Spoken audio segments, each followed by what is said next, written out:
ஆதியாகமத்தின் புஸ்தகம் 45ஆம் அதிகாரம் 7ஆம் வசனத்தை வாசிங்க பார்க்கலாம். பூமியிலே பாருங்கள், நீங்க மட்டுமல்ல, உங்கள் வம்சமே ஒழியாமல் இருக்க உங்களை ஆதரிக்கிறதற்காகவும்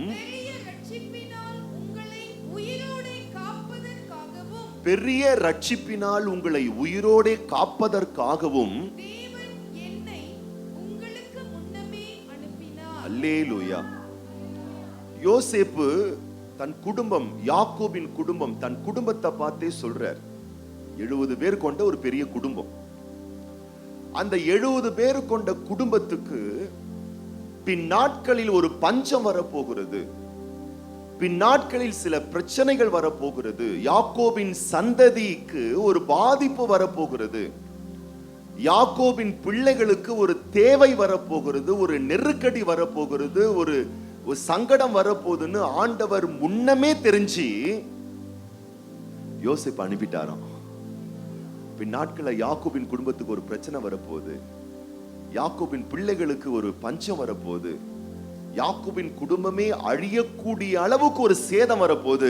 அழியாம அவங்களை காப்பாத்துறதுக்காக பஞ்சம் வந்த அந்த காலமும் யோசேப்பு எகிப்து தேசத்துக்கு போன காலமும் கால்குலேட் பண்ணா 20 வருஷம்.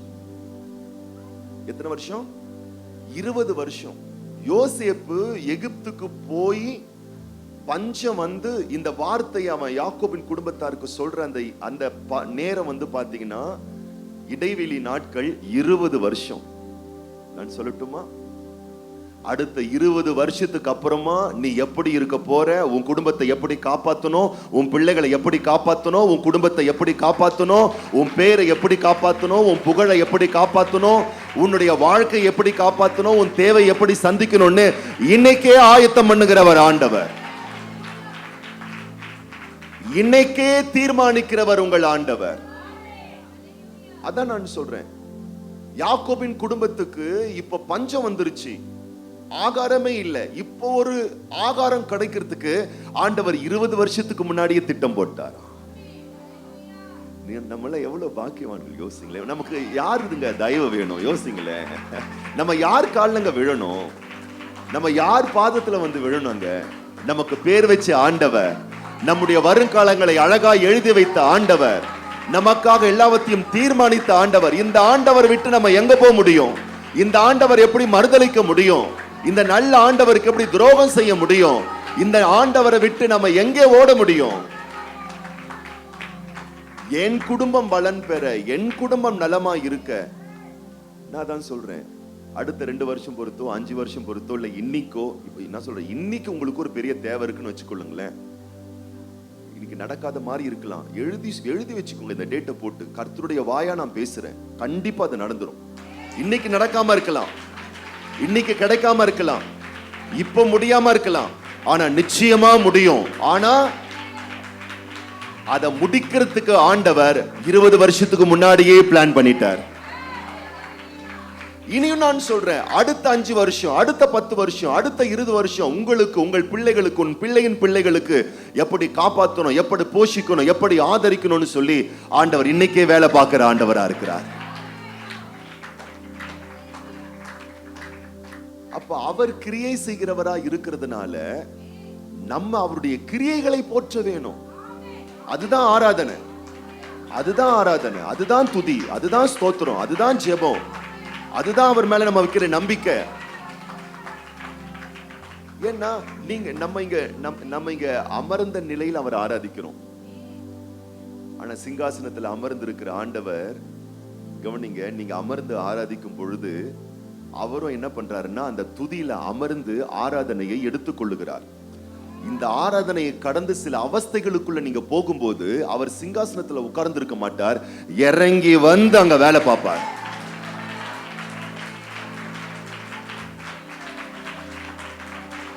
ஷாத்ராக், மேஷாக், ஆபேத் நேகோ, அவங்க வாழ்க்கையில 2 பகுதி இருந்தது. ஒன்னு ஆராதிக்கிற பகுதி, இன்னொன்று அக்கினியில் சென்ற பகுதி.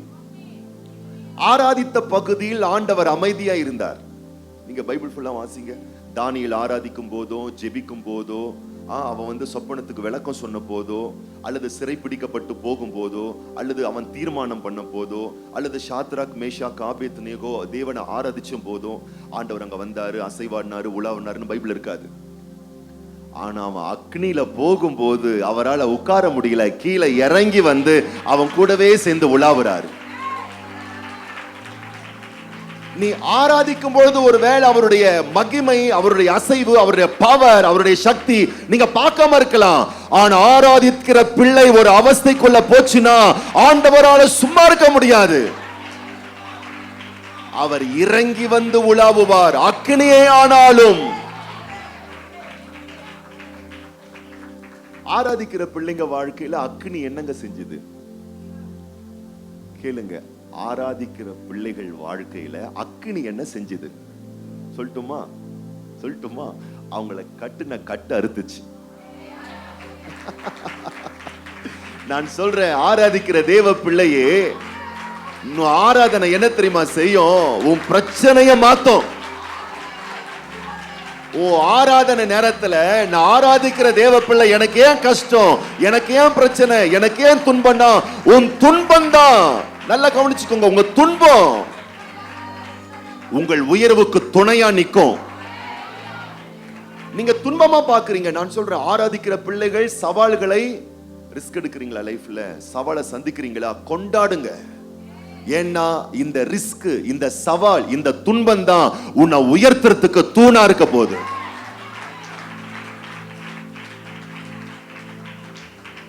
தானியேல் 3 அதிகாரத்துல சொல்லப்பட்டிருக்கு, கட்டினாங்களாம். பார்த்து கட்டல, கண்ணா பின்னமா கட்டியிருக்கானுங்க களவாளி பசங்க. ஷாத்ராக் மேஷாக் ஆபேத்நேகோவை கண்டபடி கட்டியிருக்காங்க.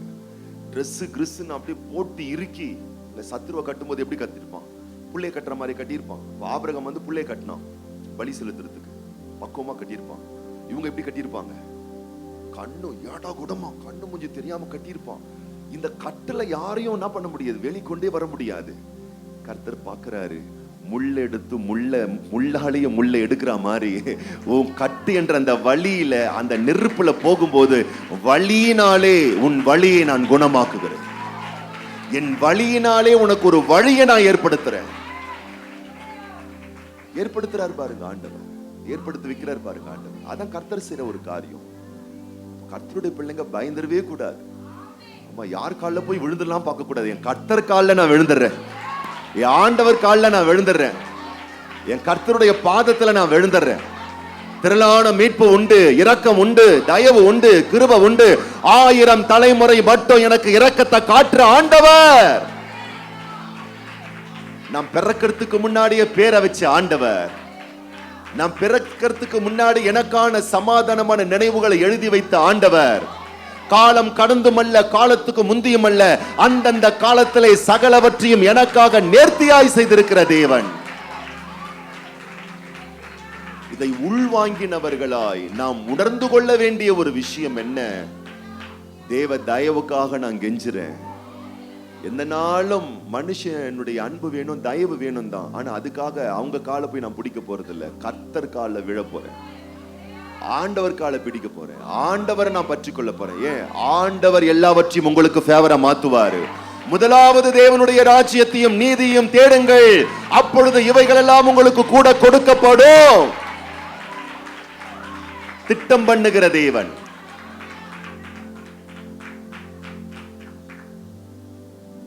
தாவீது சொல்லுகிறார், 2 சாமுவேலின் புஸ்தகம் 23ஆம் அதிகாரம் 5ஆம் வசனத்துல சொல்றார் பாருங்க, வாசிங்க. 2 சாமுவேல் 23:5. என்னுடைய வீடு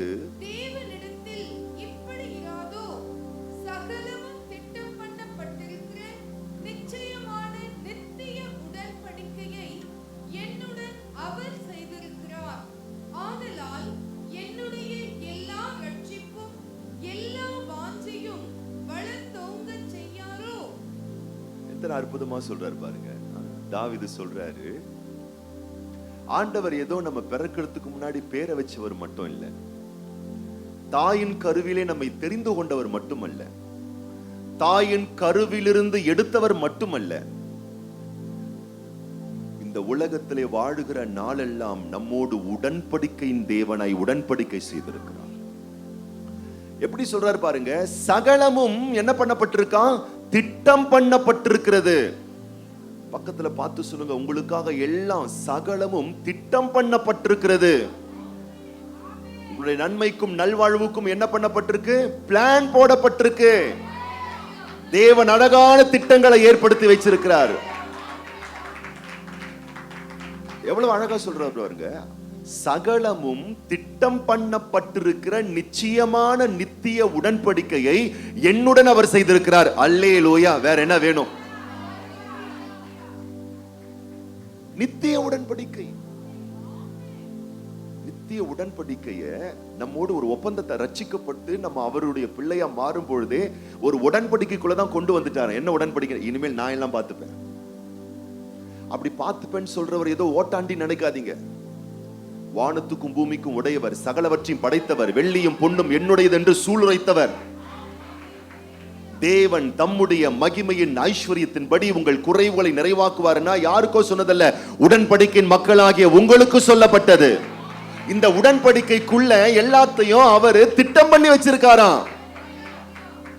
உங்களுக்கு சாப்பாடுக்கு வேணுமா, கை செலவுக்கு வேணுமா, கல்யாணத்துக்கு வேணுமா, உங்க வீட்டு காரியங்களுக்கு வேணுமா, உங்க ஆவிக்குரிய நன்மைகளுக்கு வேண்டுமா, மன சமாதானத்துக்கு வேணுமா, குடும்ப நன்மைக்கு வேணுமா, வருங்கால வாழ்க்கைக்கு வேணுமா, பிள்ளைகளுடைய எதிர்காலங்களுக்கு வேணுமா, எல்லாம் திட்டம் பண்ணப்பட்டிருக்கிற ஒரு உடன்படிக்கை ஏற்படுத்தி வச்சிருக்கிறார்.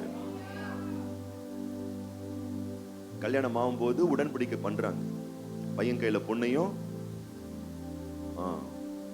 உப்பு கொடுத்து என்ன பண்றாங்க, நப்பா வாழ்விலும் தாழ்விலும் இந்த பொண்ணை நீ நல்லா வச்சு காப்பாத்துவியா? தலை ஆட்டுவாங்க. காப்பாத்துவேன். சந்தோஷமா சொல்றியா? டேய், பல்லெல்லாம் வெளியே நீட்டின்னு வரும். வாழ்விலும் தாழ்விலும், இன்பத்திலும் துன்பத்திலும், சுகத்திலும் சுகவீனத்திலும் கர்த்தரனை வைக்கும். ஆமா, ஆரம்பத்துல ஒரே ஹனி தான், ஹனிமூன் தான். Honey honey honey honey honey honey honey. இந்த பொண்ணும் நம்பிரும், என்ன ஹனி மாதிரியே வச்சுப்பாருன்னு. கொஞ்ச நாள் பொறுத்து தான் சொல்வார் அவரு, நீ ஹனில ஒரு சனின்னு.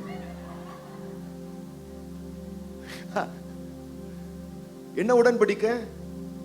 என்னைக்கும் அதை கேன்சல் பண்றாங்க இல்ல, கேன்சல் பண்றாங்கல்ல.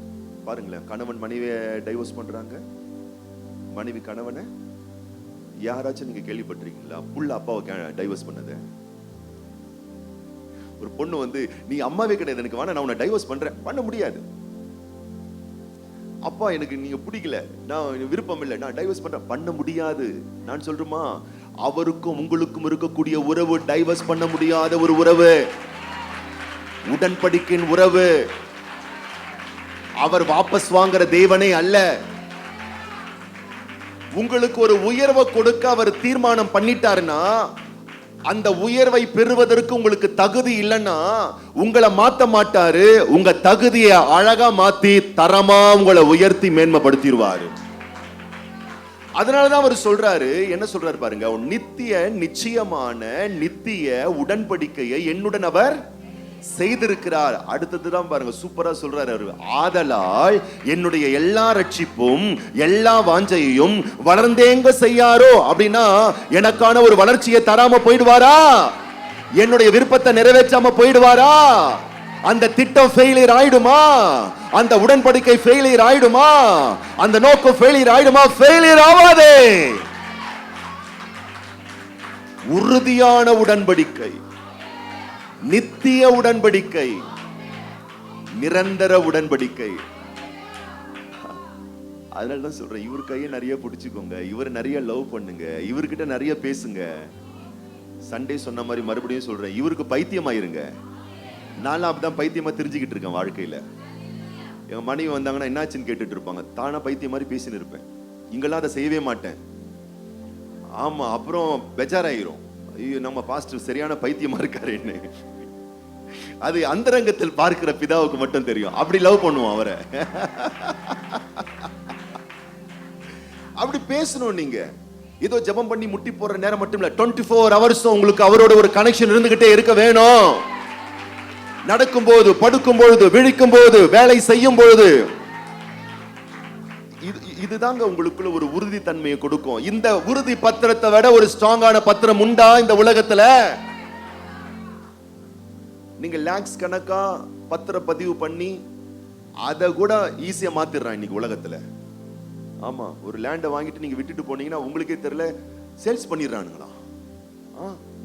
நான் சொல்றேன், வானமும் பூமியும் ஒழிந்தாலும் இந்த வாக்கு ஒழிவதே இல்லைங்க. அப்படிப்பட்ட நித்திய உடன்படிக்கைய உங்களோட செஞ்சிருக்காருன்னு சொன்னா எத்தனை ஒரு மகத்துவமான தேவன் நமக்காக ஆயத்தம் பண்ணி இருக்கிறாரு. நான் சொல்றேன், அவர் கால்ல விழுந்துருங்க, அவர் சமூகத்துல விழுந்துருங்க, அவர் பிரசனத்துல விழுந்துருங்க, அவர் பாதத்துல விழுந்துருங்க.